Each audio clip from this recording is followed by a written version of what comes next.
आपसे हम ये जानना चाहेंगे, जो डॉक्टर जसवाल ने बताया थोड़ा उसको और आम आदमी के लहजे में अगर समझाएं, तो अगर लोगों की समझ में आएगा कि होता क्या है। सर्दी अगर पड़ रही है तो ऐसा क्या खास होता है हमारे शरीर के भीतर, या ठंड के एक्सपोजर से होता है, या यूं ही सर्दी में हमारी आर्टरीज जो है सिकुड़ रही होती है, क्या होता है, प्रोसेस क्या है, ताकि लोग समझ पाए कि प्रॉब्लम क्या है।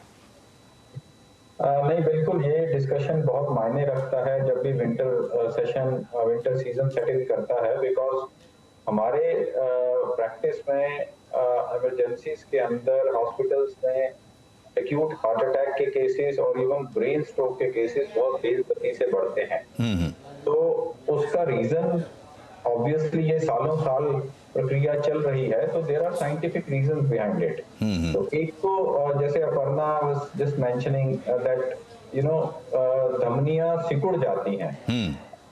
सो प्रैक्टिकली व्हाट इज हैपनिंग, जो विंटर सीजन है, body is trying to conserve heat. तो जो वेजो डायलेटेशन है, ब्लड वेसल्स है, अगर वो सिकुड़ेंगी तभी वो हीट को कंजर्व कर पाएगी बॉडी।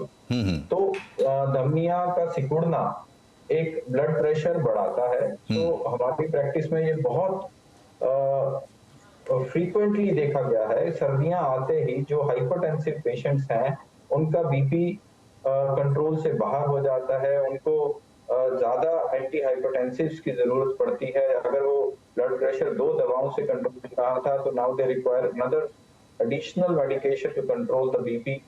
सो उसका रीजन भी यही है, धमनियां सिकुड़ती है, बॉडी हीट को कंजर्व करने की कोशिश कर रही है, और उसके कारण ब्लड प्रेशर का बढ़ना हार्ट के ऊपर एक एक्स्ट्रा वर्कलोड जैसा है, उस पर स्ट्रेन बढ़ जाता है। जो तो नॉर्मल हार्ट है वो तो उसको सहन कर जाता है। अब जिस हार्ट के अंदर धमनियों में ब्लॉकेजेस हैं और उसके रिजर्व्स लो हैं, तो उस पे जो एक्स्ट्रा स्ट्रेन जब आता है तो वो कई बार कंट्रोल से बाहर होकर हार्ट अटैक के स्वरूप में प्रेजेंट करता है, और इसीलिए हार्ट अटैक के फ्रीक्वेंसी बढ़ जाता है विंटर्स में। जी। तो दिस इज वन, ये एक साइड का स्टोरी है, जो सिंपल साइंटिफिक रीजन है भी क्या हुआ बॉडी के अंदर, क्या चेंजेस हुआ जिसके कारण हार्ट अटैक का चांसेस बढ़ गया, वल्नरेबिलिटी पेशेंट्स का बढ़ गया। अब दूसरी तरफ देखें, आजकल का सीजन देखो, फॉग ही फॉग है। हार्डली कोई व्यक्ति होगा जो बाहर निकल पा रहे होंगे। They everybody is trying to sit inside their homes, और जब वो घर बैठे हैं तो obviously they will have more cup of teas. Volume expansion, उनका चाय पीने का फ्रीक्वेंसी, कॉफी पीने का फ्रीक्वेंसी, और साथ में या पीनट्स या कुछ सॉल्टी स्नैक्स का फ्रीक्वेंसी सेवन बढ़ जाएगा। That also leads to uncontrolled blood pressure. तो ये सारा एक मिल्यू जो सेट इन होता है सर्दियों के अंदर, वो डिजीज प्रोन है, वो हार्ट अटैक प्रोन है, वो वल्नरेबिलिटी इंक्रीज करता है हार्ट अटैक के लिए। इसीलिए ये बहुत साइंटिफिक है, सर्दियों के आते ही बीपी अनकंट्रोल होना और हार्ट अटैक के केसेस का बढ़ना, ब्रेन स्ट्रोक के केसेस का बढ़ना, ये बेसिक रीजंस हैं। और अगर हम ये सब जानते हैं तभी हम इनको कंट्रोल करने की तरफ आगे बढ़ेंगे। जी डॉक्टर सेठी, ये बताइए कि एक तो बात कि विटामिन डी का क्या कनेक्शन है। विटामिन डी आता है बीच में, तो उसका क्या कनेक्शन है डॉक्टर सेठी? आपको मेरी आवाज मिल रही है? चलिए ये सवाल डॉक्टर रजनीश कपूर से ही ले लेते हैं। डॉक्टर कपूर बताएं, विटामिन डी का क्या कनेक्शन है?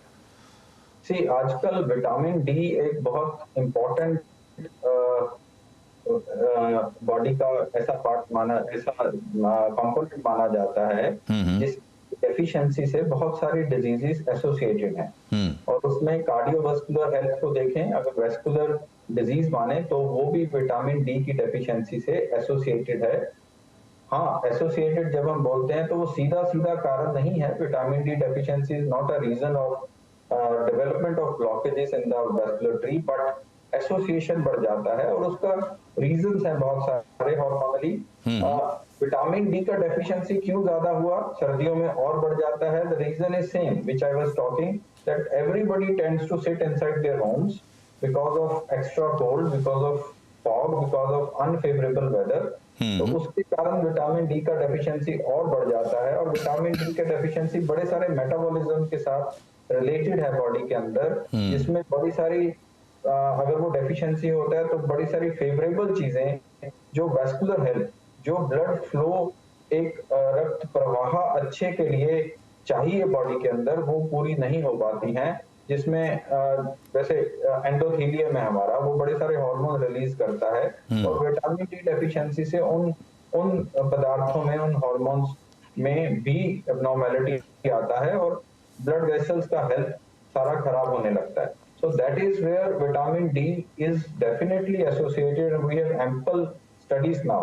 तो इसलिए विटामिन डी अगर डेफिशिएंसी मिले किसी के अंदर तो उसको फट से अपने विटामिन डी का रिप्लेसमेंट की तरफ ध्यान देना चाहिए. और ये कोई बहुत कॉम्प्लेक्स चीज नहीं है. हम लोग, सब लोग चाहे साल में एक बार ही विटामिन डी चेक कराएं, बट यूजुअली अगर वो कम आता है तो हम उसके रिप्लेसमेंट की तरफ चलते रहते हैं.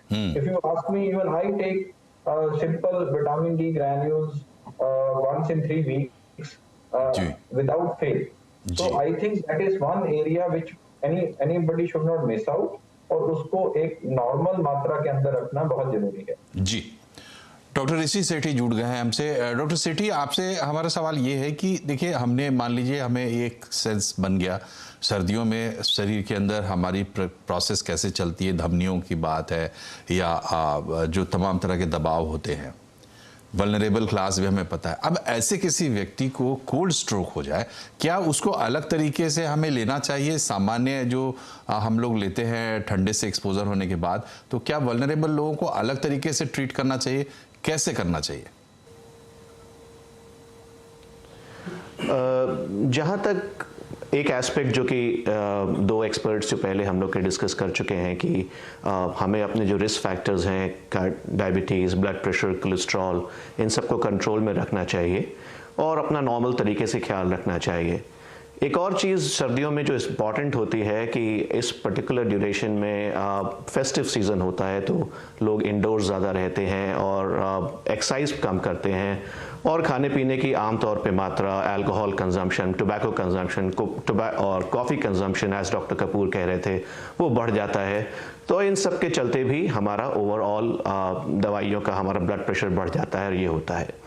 एज फार एज अगर कोल्ड हो रहा है किसी आदमी को जिसको पहले से कार्डियक डिजीज़ है, तो जैसे डॉक्टर अपर्णा ने कहा कि हमें कोल्ड को तो हमें नॉर्मल तरीके से ही ट्रीट करना चाहिए, लेकिन उसके जो प्रिवेंटिव मैकेनिज्म्स हैं, जो हमारी वैक्सीन्स हैं जो कि हमें वायरसेस से प्रोटेक्ट करती हैं कि कोल्ड ना होने पाए, इस पे हमें ध्यान रखना चाहिए. स्पेशली उन लोगों में जो कि एल्डरली हैं और पहले से जिनका हार्ट फंक्शन डिप्रेस्ड है, जिनकी कार्डियक क्षमता पहले से ही डिप्रेस्ड है, उन पेशेंट्स को हम लोग को साल में एक बार ऐसी वैक्सीन्स लगवानी चाहिए जिससे कि हमें कोल्ड होने की संभावना कम रहे. और कोल्ड अगर हो जाएगा तो फिर तो वायरल इन्फेक्शन है, आपको वैसे ही ट्रीट करना पड़ेगा और आपको अपनी बाकी रिस्क फैक्टर्स का ख्याल रखना है, ब्लड प्रेशर, डायबिटीज़, कोलेस्ट्रॉल, इन चीज़ों का खास ध्यान रखना है. तो ये एक बुनियादी सी बातचीत आपको ये समझने के लिए कि क्यों ये सीज़न ख़ास है हार्ट डिजीज़ को लेकर और हार्ट अटैक्स का ख़तरा क्यों ज़्यादा बढ़ जाता है. यहाँ हम छोटे से ब्रेक के लिए रुक रहे हैं, लेकिन ब्रेक के बाद जब वापस आएंगे तो हम डॉक्टर से ये समझने की कोशिश करेंगे कि खुदा न खास्ता अगर हार्ट अटैक होता है, क्योंकि हमने पहले ही आपको बताया कि आधे लोग अस्पताल पहुंच पाए, आधे लोग अस्पताल भी नहीं पहुंच पाए, तब हमें क्या करना है समझेंगे छोटे से ब्रेक के बाद.